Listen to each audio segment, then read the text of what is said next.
iniciar con esta primera sesión de el Departamento de Enseñanza y Medicina Interna, de Sociedad Médica del Hospital Ángeles del Pedregal.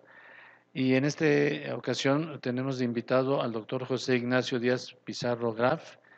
Él es médico cirujano, hizo su residencia en el Hospital Manuel G.A. González, fue expresidente del AMAE, y tengo aquí una buena lista para leer todo su currículum, entre otros cargos ocupados: coordinador del comité académico, coordinador nacional del programa de terapia nutricional total TNT, ha sido vocal de cirugía, integrante de comités científicos y algunos puestos dentro de la asociación. Y bueno, tiene varios premios y reconocimientos, y es una gente que está muy calificada en esto de la nutrición parenteral. Yo le agradezco su presencia, doctor José Ignacio Díaz Pizarro, y bueno, estamos con usted atentos a lo que nos diga. Gracias. Muy bien, muchas gracias. Ya me pusieron aquí este micrófono supersónico. Muy bien. Bueno, pues muy buenas tardes. Muchas gracias a todos por estar aquí. Muchas gracias a la Sociedad Médica del Hospital Ángeles del Pedregal por la invitación para platicar con ustedes un poquito sobre desnutrición hospitalaria.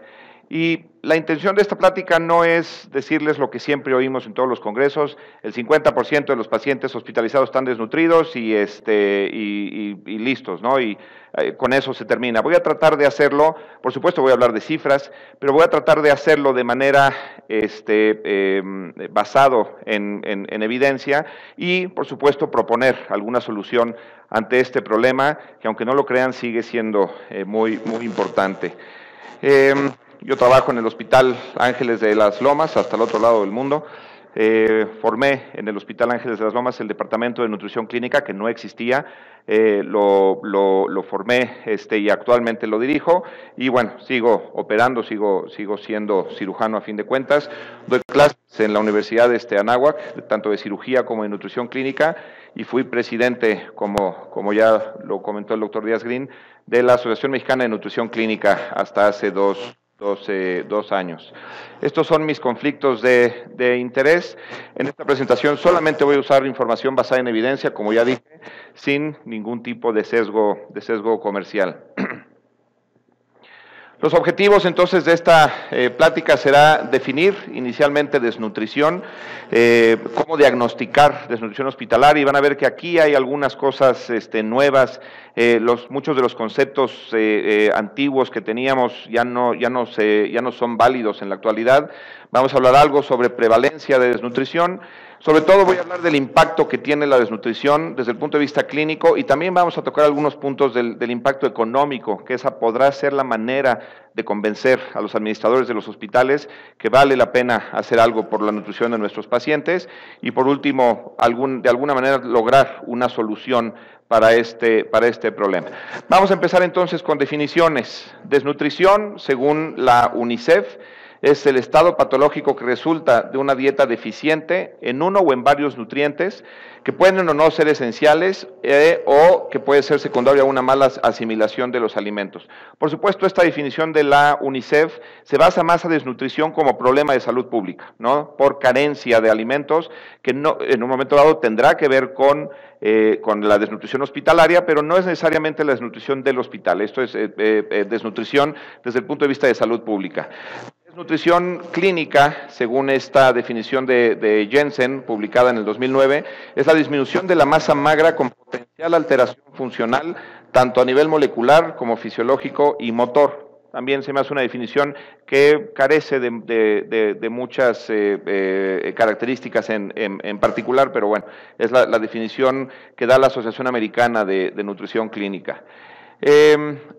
Existe ya en nuestro país, y probablemente no la hayan ustedes visto, pero existe ya una guía de práctica clínica sobre desnutrición hospitalaria publicada por la Secretaría de Salud. Al final les voy a mostrar esta guía, pero en esta guía mexicana, desnutrición clínica se define como el estado agudo, subagudo o crónico, y aquí ya se incluye la sobrealimentación. Puede ser la subalimentación, pero también la obesidad se considera como desnutrición, con o sin actividad inflamatoria. Esto es lo que hace diferente la desnutrición como problema de salud pública de la desnutrición clínica, a fin de cuentas. Es esta actividad inflamatoria, por supuesto asociada a enfermedad, que conlleva a un cambio en la composición corporal, ya sea baja de peso o exceso de peso, debido a un aporte insuficiente del organismo y que por supuesto va a interferir con la respuesta normal del organismo ante la enfermedad y también va a modificar el tratamiento que yo pueda dar a esta enfermedad. Entonces, esta ya me parece una definición muy larga, por cierto, pero mucho más completa y que tiene todos los parámetros que queremos utilizar en nutrición clínica, que es precisamente la actividad inflamatoria y los cambios en la composición corporal que no van a permitir una respuesta normal tanto a la enfermedad como al tratamiento. Desde el punto de vista clínico, la desnutrición se clasifica en base a sus causas. Puede ser desnutrición asociada a inanición, que no es el caso en los hospitales, es más bien, como decimos, un problema de salud pública, y no nos tenemos que ir a África para ver esto, por supuesto que en Chiapas y en Oaxaca lo vemos en nuestra población.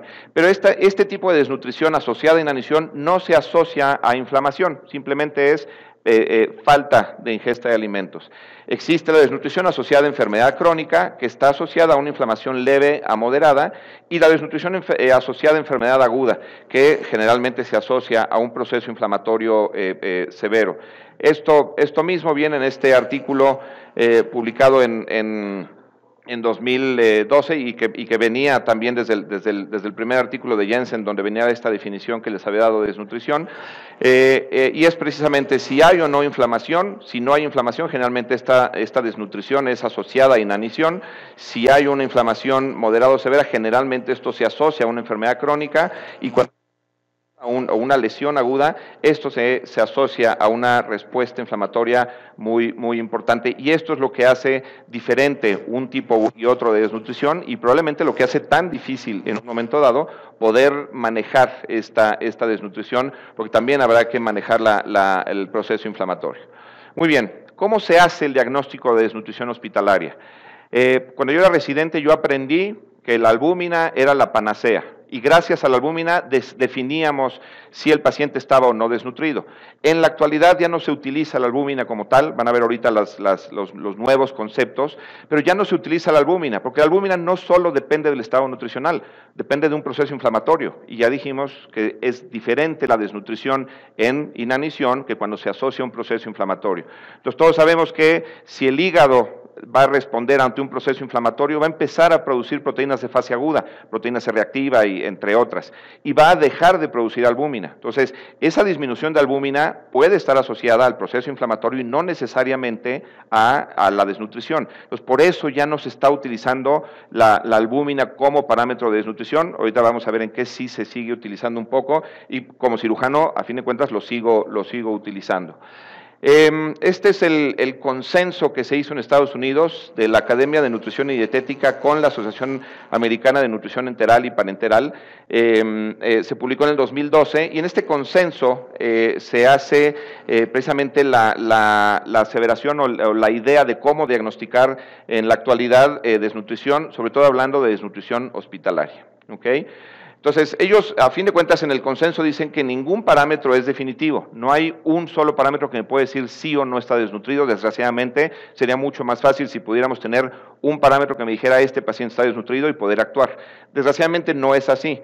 En esta publicación, los criterios de la Asociación Americana son 2 o más de estos 6 criterios para diagnosticar desnutrición. Y si ustedes se fijan, ninguno de ellos es de laboratorio, todos son parámetros clínicos. El comer menos antes de llegar al hospital, la pérdida de peso, la pérdida de masa muscular, la pérdida de grasa subcutánea, medidos con diferentes métodos, la presencia de edema, ya sea localizado o generalizado, y una disminución del estado funcional. Esta disminución del estado funcional se mide en los hospitales donde se tiene disponible con un dinamómetro de mano. Es un aparato que el paciente aprieta y hay una tabla de valores normales de fuerza de mano. Esta fuerza de presión, si está disminuida, es uno de los parámetros asociados a desnutrición, y es la manera como se mide el estado funcional de un paciente. ¿ok?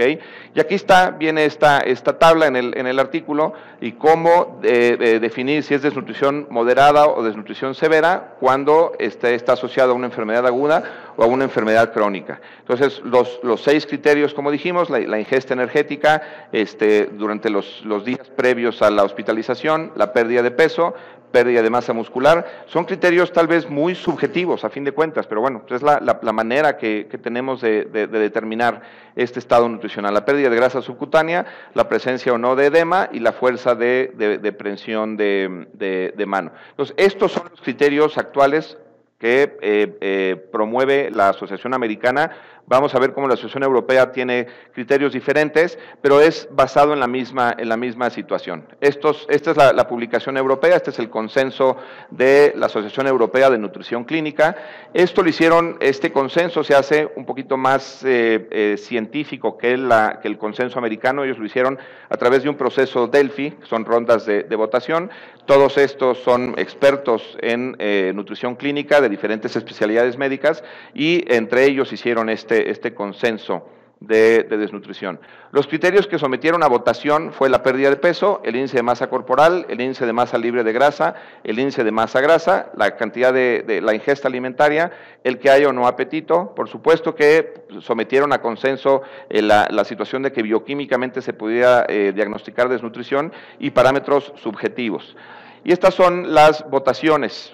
La mayoría de los autores sugirieron que la desnutrición se debe de diagnosticar con pérdida de peso, con índice de masa corporal y con el índice de masa libre de grasa. Si ustedes se fijan, ninguno de los autores sugirió utilizar conceptos bioquímicos para diagnosticar desnutrición. Insisto, es un concepto que ya no se utiliza, ya no diagnosticamos desnutrición con pruebas bioquímicas.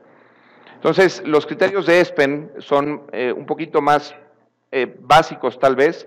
Ellos dicen que se diagnostica desnutrición hospitalaria cuando el paciente pierde peso, 5% en 3 meses o 10% independientemente de en cuánto tiempo haya sido. Y una de las siguientes es esta más una de estas dos. Índice de masa corporal abajo de 20 en menores de 70 años o de 22 en mayores de 70 años.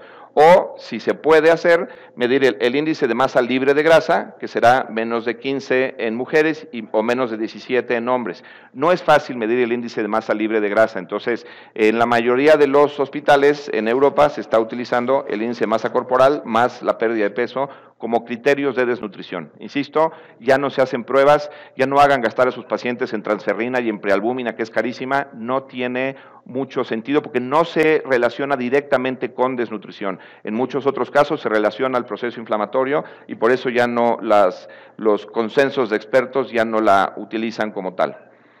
¿Qué tan frecuente es la desnutrición hospitalaria? ¿Cuál es la prevalencia de este problema en nuestros hospitales?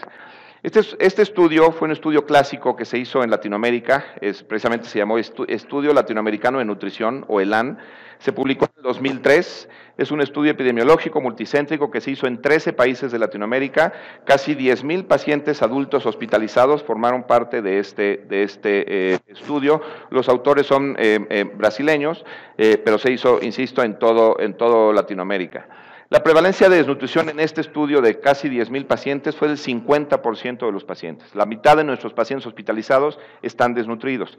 Y de estos, desnutrición severa en el 11% de los casos. Hubo una correlación significativa de desnutrición con la edad. Los mayores de 60 años tienen más desnutrición. Los pacientes con diagnósticos, cualquier malignidad o infección tienen más riesgo o tienen mayor prevalencia de desnutrición. Y los pacientes que se quedan mucho tiempo en el hospital también tienen mayor desnutrición. Son los 3 factores que se asocian a desnutrición hospitalaria. Por supuesto, la estancia hospitalaria podría ser causa y efecto. El paciente desnutrido se queda más tiempo en el hospital, pero también el paciente que está mucho tiempo en el hospital es mucho más fácil que se desnutra. Entonces, la estancia hospitalaria es causa y efecto. Muy importante y algo que desde los 70s ya lo habíamos visto, menos del 23% de los expedientes de los hospitales en Latinoamérica tienen información nutricional. Yo los puedo retar ahorita a traernos 100 expedientes del hospital y menos del 25% van a tener información nutricional, es decir, peso y talla Tan sencillo como eso, peso y talla. Si ya dije que la pérdida de peso es uno de los factores con los que diagnosticamos desnutrición y no sé cuánto pesa el paciente, pues no voy a poder detectar la desnutrición. Ahora, muchos de los expedientes podrían tener peso y talla. Yo no sé aquí, pero en el Hospital Ángeles de las Lomas todos los pacientes pesan 70 kilos y todos los pacientes miden 1,70, porque la enfermera eso es lo que decide y eso es lo que anota en la hoja de enfermería. Entonces realmente no se pesan ni se miden los pacientes y esto es una realidad, ¿no? En este estudio menos del 23% de los expedientes tenían información nutricional. 50% de los pacientes están desnutridos. Se utilizó terapia nutricional en el 9% de los pacientes, es decir, un 40% de los pacientes se les diagnosticó desnutrición, pero no se hizo nada por ellos, ¿ok? 6.3% y 2.5% parenteral. Otro punto muy importante, no hay en ningún país de Latinoamérica, excepto en Brasil y en Costa Rica, legislación en cuanto a terapia nutricional. ¿Ustedes sabían eso de nuestro país? No está legislado. Cualquiera de ustedes, sin saber nada de nutrición, puede llegar y prescribir un NPT y nadie les va a decir que no. Pero intenten operar un apéndice si no tienen el consejo de cirugía, eso no se puede. No hay legislación en nuestro país respecto a nutrición clínica y al no estar legislado, todo el mundo hace lo que le viene en gana. Solamente Brasil y Costa Rica tienen legislación en cuanto a nutrición clínica hospitalaria y Brasil en ese sentido es el país que más ha avanzado en esta situación. Todos los pacientes en Brasil son evaluados nutricionalmente, situación que no sucede en nuestro país y eso es porque es por ley, no es porque quieran, es a fuerza, lo tienen que hacer por ley. Muy bien, este es otro artículo que les quiero mostrar, tuve la oportunidad de participar en él, es una revisión sobre desnutrición en salud, con una perspectiva latinoamericana sobre el problema. Y hicimos aquí una revisión de los diferentes estudios que hay de prevalencia de desnutrición y vean, es muy parecido a lo que vimos en el ELAN. El ELAN es este de aquí. 50% que ya hemos dicho, pero este otro estudio 48%, este otro estudio 47%, 48%, 53%, este es un estudio mexicano en viejitos, este es otro estudio en Perú y este es el más reciente estudio en Ecuador de 5,000 pacientes. 37%, es decir, por lo menos arriba del 35% es la prevalencia de desnutrición en todos los países y en todas las publicaciones que se han hecho.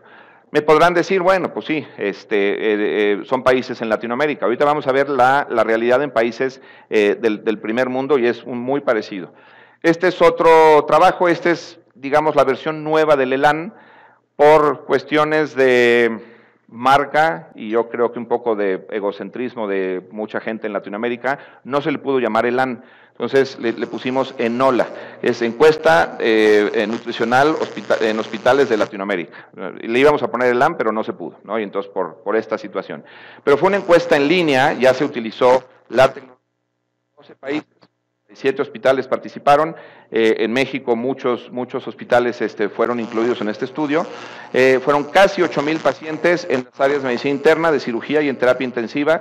La desnutrición se midió por medio de valoración global subjetiva y además hicimos riesgo nutricional, con el NRS 2002 medimos también riesgo nutricional y van a ver qué interesantes los resultados. En cuanto a valoración global subjetiva, prevalencia de desnutrición fue prácticamente del 45%, 34% de desnutrición moderada y 11% de desnutrición severa. Más importante en pacientes quirúrgicos y en pacientes en terapia intensiva, pero bueno, a fin de cuentas esta es la prevalencia total de desnutrición hospitalaria. Esto fue en 2014, se publicó en 2016, pero el estudio lo hicimos en 2014. Mediante la herramienta para evaluar riesgo nutricional, el riesgo nutricional, los pacientes tuvieron riesgo nutricional en un 37% de los casos. Una vez más, muy elevada estas cifras. Como les decía, no solamente en Latinoamérica tenemos este problema, es un estudio alemán publicado en 2008 sobre desnutrición relacionada a enfermedad.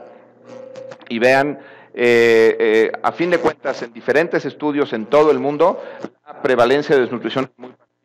Si tomamos en cuenta todos los estudios, es un 41% la prevalencia de desnutrición en todo el mundo. Si solamente dejamos estudios de Estados Unidos y Europa, quitando los estudios latinoamericanos, la desnutrición sigue siendo un 30%. 1 de cada 3 pacientes en el hospital, aún en países desarrollados, está desnutrido. Es una realidad esta situación. Esta es la revisión más reciente sobre este tema, también de Isabel Correia, de Brasil. Ellos encontraron 1,400 títulos de artículos, de ellos eligieron 87, bueno, eran 87 elegibles e incluyeron 66 estudios, casi 30,000 pacientes en 12 países en Latinoamérica, y a fin de cuentas los números son muy parecidos. En población general la prevalencia está entre el 40 y el 60%, la prevalencia aumenta conforme aumenta el tiempo de estancia hospitalaria. 15 de estos 66 estudios se hicieron en población quirúrgica, 5,000 pacientes. Cuando estos pacientes eran operados de cirugía gastrointestinal, el 55% estaban desnutridos, y si la razón de la cirugía era cáncer, el 66% de los pacientes estaban desnutridos. Un estudio en terapia intensiva, solamente 185 pacientes, la prevalencia fue del 54% y 12% de nutrición severa, y 10 estudios en población geriátrica, más de 1,500 pacientes, y la prevalencia aquí fue muy variada por la definición de desnutrición que utilizaron en los viejitos, pero a fin de cuentas la prevalencia está entre un 38 y un 71%. Pues los números no bajan, si ustedes se fijan, la prevalencia de desnutrición sigue siendo muy elevada, aún en 2017. Ahora, ¿qué factores se asocian? ¿Por qué el paciente que está hospitalizado se desnutre? Yo los divido en dos, ¿no? Uno son factores asociados al paciente, y esos son los que en un momento dado podríamos tratar de corregir, pero los otros, que son los más graves, son los asociados a los hospitales, ¿ok? Que son los que seguramente podemos corregir. Entonces, la edad, el diagnóstico de base, el que el paciente no pueda comprar su comida, el que no se pueda mover bien, etcétera. Todos estos son factores asociados, factores del paciente asociados a desnutrición. Pero del hospital son muchos los factores también, la incapacidad para reconocer desnutrición. Si yo soy cirujano, a mí me interesa operar y la desnutrición me vale gorro. Eso ya habrá alguien que se dedique a eso.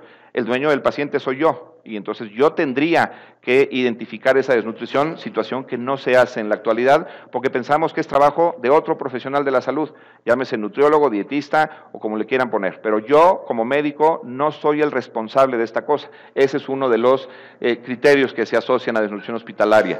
Falla para hacer tamizaje y evaluación nutricional, no se hace en los hospitales. Insuficiente entrenamiento del personal que se dedica a nutrición. Esto que les decía, confusión respecto a la responsabilidad nutricional. ¿De quién es responsabilidad? Pues es mía, como médico tratante. Debe de ser mía esta responsabilidad. En fin, todos estos factores, a fin de cuentas, están asociados a desnutrición, y estos son muy sencillos de resolver. Estos probablemente no tanto, pero estos son muy sencillos de resolver, y con eso tendríamos gran parte del problema resuelto.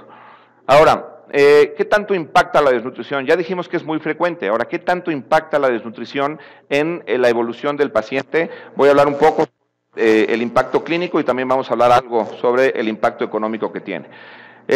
La desnutrición se asocia a pérdida de masa magra, y esto se asocia a un incremento en morbilidad, tanto infecciosa como no infecciosa, a tiempo de estancia hospitalaria y a mortalidad. Esto está completamente comprobado. Vamos a ver algunos estudios que hablan sobre estas situaciones, y además el paciente que está mucho tiempo en el hospital se desnutre, porque en el hospital no comen lo suficiente, probablemente porque la comida del hospital tiene fama de saber horrible, pero probablemente también por la falta de apetito del paciente que está enfermo, que es una situación real y habrá que tomarla en cuenta como tal.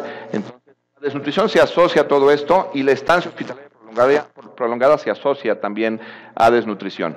Entonces, el paciente desnutrido va a tener un incremento en la morbilidad, va a tener deficiencia en la cicatrización de heridas, un aumento en la incidencia de infecciones, de complicaciones, y la convalecencia va a ser mucho peor. También hay un aumento en la mortalidad. Esto generará todos estos factores de complicaciones asociadas a desnutrición harán que el paciente requiera tratamiento para estas complicaciones, y por supuesto que esto va a aumentar el costo. Si el paciente tiene una complicación durante su hospitalización, pues estará más tiempo hospitalizado, y una vez más esto aumenta el costo y disminuye la calidad de vida de los pacientes.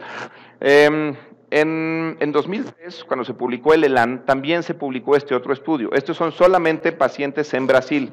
Fueron 700 pacientes en 25 hospitales en Brasil, y el objetivo de este estudio fue evaluar la morbimortalidad asociada a desnutrición, la estancia hospitalaria, pero también hicieron un análisis de costos que vamos a ver un poquito más adelante. Ahorita me voy a enfocar en la evolución clínica de estos pacientes.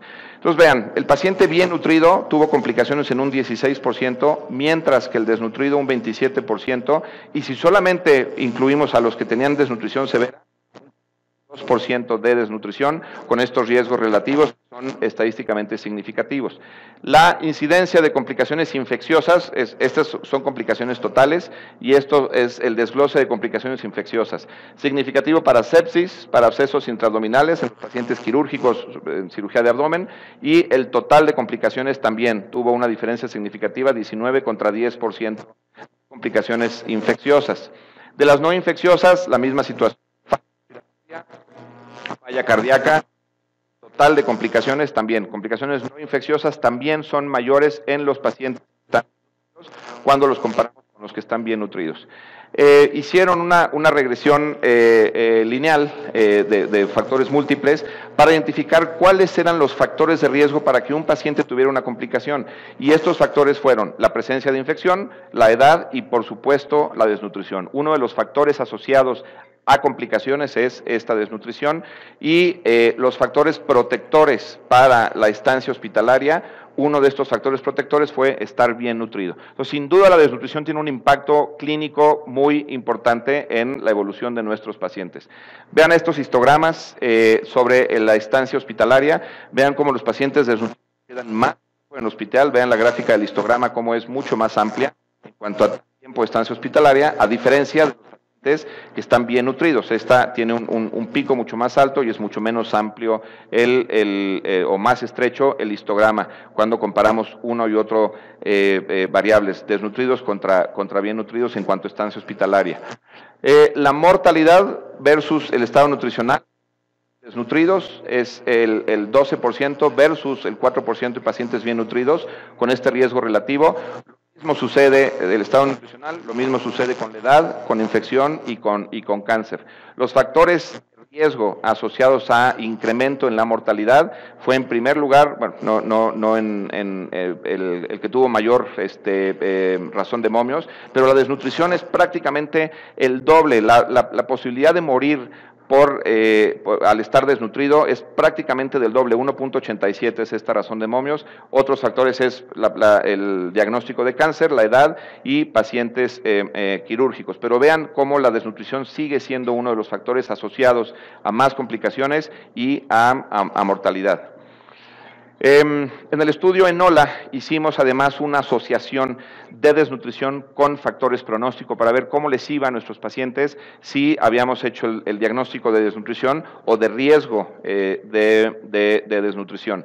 Vean el índice de masa corporal, cuando los pacientes tienen menos de 18.5 de índice de masa corporal, el riesgo de mortalidad aumenta prácticamente al triple, 2.96 es esta razón de momios, y la hipoalbuminemia, insisto, ya no la usamos como tal, pero es un factor pronóstico desde el punto de vista quirúrgico, y cuando los pacientes tenían menos de 1.5 de albúmina, la mortalidad aumentó hasta 7 veces más. Entonces, formas de identificar estos riesgos lo podemos hacer ya sea con albúmina o con índice de masa corporal, y el que me llamó más la atención entre todas las variables, ahorita les voy a mostrar la gráfica, es el NRS. El NRS es una forma muy sencilla de poder identificar riesgo de desnutrición, y van a ver los pacientes que tienen un NRS de 7, que es el puntaje máximo, el aumento en la mortalidad.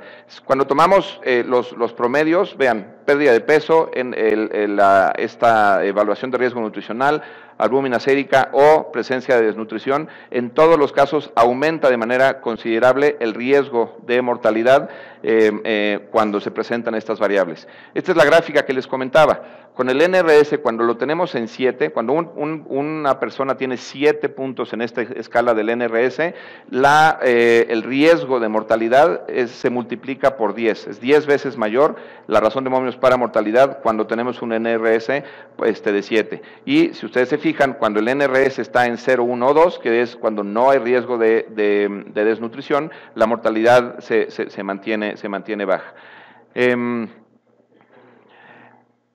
Este es otro punto muy importante y que tenemos que tomar en cuenta, es la presencia de eventos nunca. ¿Qué es un evento nunca? Los gringos lo definen como eventos que nunca deberían de suceder. Complicaciones asociadas a negligencia médica, eso es un evento nunca. Por ejemplo, el que yo deje una gasa dentro de un paciente, eso es un evento nunca, es un descuido de mi parte y es considerado negligencia.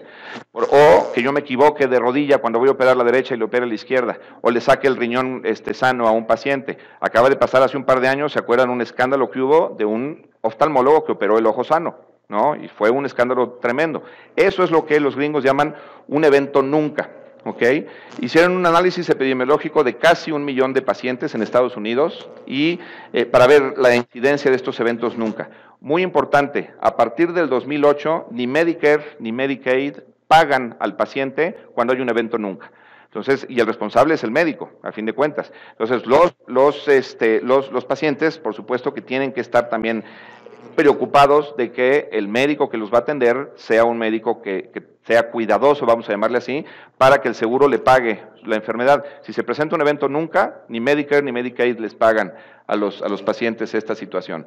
En este caso, este artículo habla sobre eventos nunca del tipo infecciosos, ¿okay? Fueron estas 8 infecciones o estas 8 complicaciones infecciosas que ellos consideran como un evento nunca, ¿no? El que haya una úlcera de decúbito o una infección de vías urinarias, una neumonía postoperatoria o una infección de sitio quirúrgico, que me parece que ese no debería ser un evento nunca, pero bueno, a fin de cuentas ellos lo consideran como tal.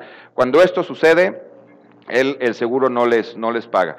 Y fíjense qué interesante, hicieron una asociación de la incidencia de efectos nunca infecciosos, sus causas, y en todos los casos, la condición preexistente para que se presente un evento nunca es la desnutrición, ya sea visto como intoxicada o como peso, ¿ok? Pero si fijan en todos los casos, en los ocho eventos nunca, el factor condicionante o uno de los factores condicionantes es la desnutrición. Entonces ya tiene una implicación no solamente en la evolución clínica del paciente, sino también en la existencia de estos eventos que se consideran negligencia médica. Es decir, el no nutrir al paciente o no identificar la desnutrición es considerado negligencia médica como tal. Insisto, basado en esta situación de los eventos nunca. Ahora, ¿qué impacto tiene la desnutrición desde el punto de vista económico?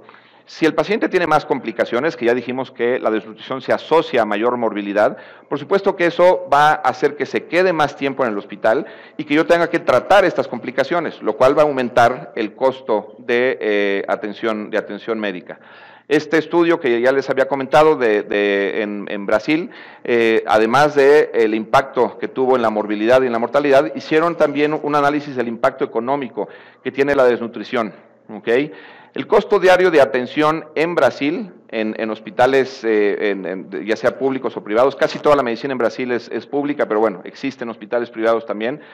El costo diario de atención de un paciente bien nutrido es de $138 por paciente, mientras que de un paciente desnutrido es de 228, es decir, un 60% más caro el atender a un paciente desnutrido que un paciente bien nutrido. Y cuando hicieron un análisis del costo tanto de estudios de laboratorio como de medicamentos que se añadían solo por tener infecciones respiratorias, los pacientes tuvieron un aumento en el costo de atención médica del 300%, gastaban 300% más cuando tenían una complicación infecciosa respiratoria solamente por conceptos de estudios y de medicamentos que se añadían a su atención médica. Este es un estudio europeo, también en Europa tienen esta misma situación. Este es un estudio retrospectivo en el que trataron de determinar los costos de atención asociados a desnutrición y la misma situación. Esta columna son los que tienen riesgo de desnutrición, medido por el NRS 2002, y esta columna son los que no tienen riesgo de desnutrición, y vean el costo en euros. Los que están los que tienen riesgo de desnutrición, casi 5,000 euros el promedio de el costo de la atención hospitalaria contra 2,000 euros de los que estaban bien nutridos. Es prácticamente, es más del doble el costo, y por supuesto esto tiene desde el punto de vista estadístico, tiene significancia también. Es mucho más caro, además, atender a los pacientes desnutridos. Esta es la misma información representada de otra forma con este box plot, pero vean cómo el paciente que tiene riesgo de desnutrición gasta más que el paciente que no tiene riesgo de desnutrición en el hospital. Entonces, esta es la manera como podemos convencer al administrador del hospital que vale la pena hacer algo por la desnutrición hospitalaria, porque nos cuesta mucho más el tener un paciente desnutrido en el hospital que tener un paciente bien nutrido. Ahora, ¿qué hacemos? ¿Cómo resolvemos este asunto de la desnutrición hospitalaria? Yo creo que la manera de hacerlo es, primero, haciendo conciencia de la prevalencia de desnutrición, ser conscientes de que es un problema real, es un problema con una prevalencia muy alta. Prácticamente el 50% de nuestros pacientes hospitalizados están desnutridos. Entonces, tomar esta situación, tener conciencia del impacto de la desnutrición y no solamente pensar, bueno, pues ya mañana le doy de comer y mañana otra vez, otro día le doy de comer. Tiene un impacto real, tanto clínico como económico, la desnutrición. Muy importante hacer tamizaje nutricional a todos los pacientes, ¿ok? La manera que sea, ¿no? El expediente que usamos en Grupo Ángeles tiene un tamizaje nutricional, desgraciadamente no se llena de manera adecuada. Allá lo hacen los internos y el interno a las 2 de la mañana no le interesa lo que suceda, él llena cuadritos y se acabó, ¿no? Entonces, realmente no se hace un tamizaje nutricional de forma adecuada. Yo uso en el hospital, independientemente del que viene en el expediente de todos los hospitales del grupo, yo uso el NRS 2002. Entonces los internos le hacen el NRS 2002 a todos los pacientes que ingresan al hospital y de esa manera trato de tener un tamizaje un poquito más efectivo que solamente la de Ferguson, que es la que trae el expediente del hospital. Si ya identifiqué un paciente con riesgo a través del tamizaje, entonces hacer una evaluación nutricional formal e iniciar una terapia nutricional. Si yo tengo un diagnóstico de desnutrición, tendré que actuar conforme a ese diagnóstico, hacer una terapia nutricional como tal, un seguimiento nutricional, no solamente es indicar la bolsa de NPT y dejar al paciente. Tengo que hacer, por supuesto, un seguimiento desde el punto nutricional de este paciente e idealmente sería tener protocolos establecidos de terapia nutricional.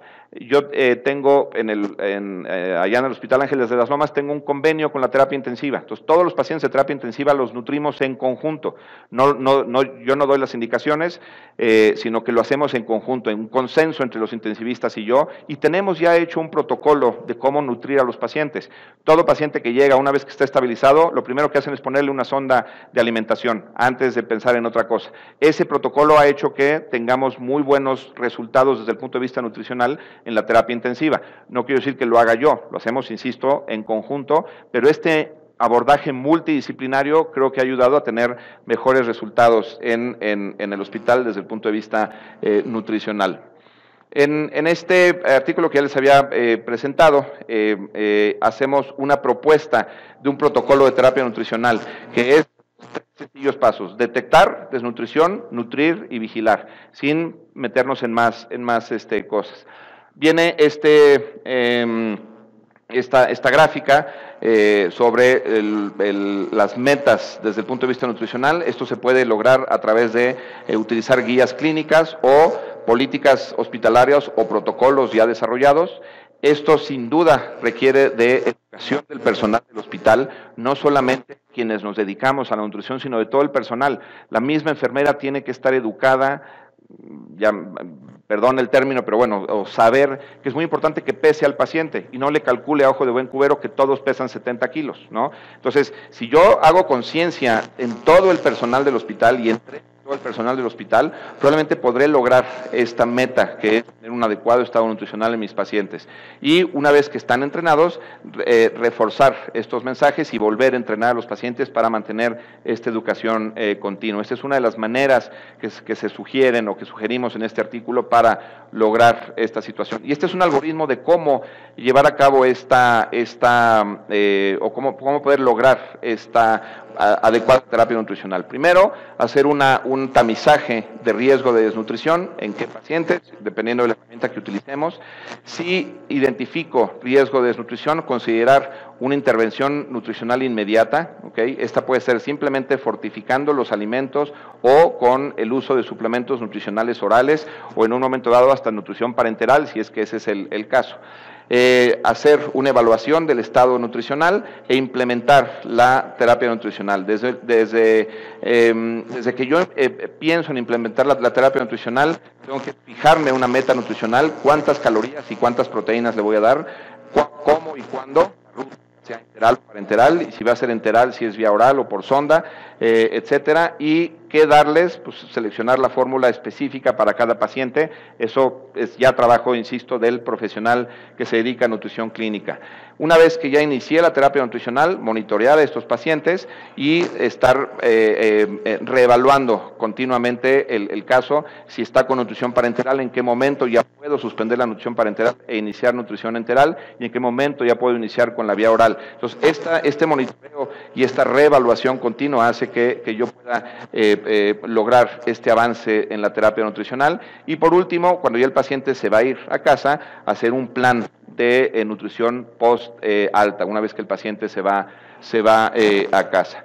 Les había comentado que ya tenemos en nuestro país guías clínicas a este respecto. Esta es la guía, fue publicada en el 2013. Varios expertos en terapia nutricional, muchos de ellos cirujanos, gastroenterólogos, intensivistas, participaron en estas guías y ya están disponibles. Están disponibles en internet, esta es la página. Son como 200 páginas, no, la verdad es que es un archivo muy pesado, pero están disponibles para poderlas consultar y qué hacer, cuáles son las guías de lo que tenemos que hacer respecto a tamizaje, diagnóstico y tratamiento de desnutrición hospitalaria. Insisto, ahí está la página de internet para que quien tenga interés las puede bajar y revisarlas de manera más profunda. Para terminar entonces, la desnutrición hospitalaria, desgraciadamente un factor adverso para nosotros es que la definición es muy controversial. Los europeos dicen una cosa, los gringos dicen otra cosa, el que haya desnutrición como problema de salud pública, pues también nos lo hace difícil. El que consideremos desnutrición solamente al paciente con un índice de masa corporal bajo y no al obeso, que también es una forma de desnutrición, hace que esto sea mucho más difícil. Conceptos antiguos, como ya dijimos, el uso de marcadores bioquímicos para diagnosticar desnutrición, realmente en la actualidad ya no se utilizan. Los expertos consideran que es mejor parámetros clínicos que estos parámetros bioquímicos como tal. La prevalencia sigue siendo igual de alta, entre el 40 y el 60%, y como ya les demostré, la desnutrición hospitalaria tiene un alto impacto desde el punto de vista clínico y desde el punto de vista económico. Clínico en morbimortalidad, estancia hospitalaria, y económico, por supuesto, medido en gastos. Muy importante entonces hacer un tamizaje nutricional a todos los pacientes que ingresan al hospital y a los que yo identifico como con riesgo nutricional, entonces hacerles una evaluación nutricional formal. Uno de los problemas que tenemos asociados a desnutrición hospitalaria es la falta de conciencia en el personal médico. La mayoría de nosotros no tenemos esa conciencia. Ninguno de nosotros llevó nutrición como materia en la carrera. Se los puedo asegurar, porque yo tampoco la llevé. Mis alumnos de la Universidad de Anáhuac en la actualidad ya llevan como materia obligatoria nutrición clínica dentro del currículum de la carrera. Entonces, ellos, vamos a ver si de veras tienen una mayor conciencia como médicos de la importancia de la desnutrición hospitalaria. La terapia nutricional, por supuesto, que modifica la evolución a favor, y eso redundará en satisfacción del paciente, satisfacción del médico y satisfacción del hospital. ¿En qué hospital les gustaría a ustedes operarse? ¿En el hospital donde hay más complicaciones o en el hospital donde hay menos complicaciones? ¿Qué hospital elegiríamos? Por supuesto que el hospital donde hay menos complicaciones. Entonces, si nutriendo de manera adecuada a mis pacientes voy a tener menos complicaciones, pues ese hospital será el mejor desde el punto de vista del paciente. Muy bien, y con eso termino. No sé si tenemos tiempo para preguntas. Muchas gracias a todos.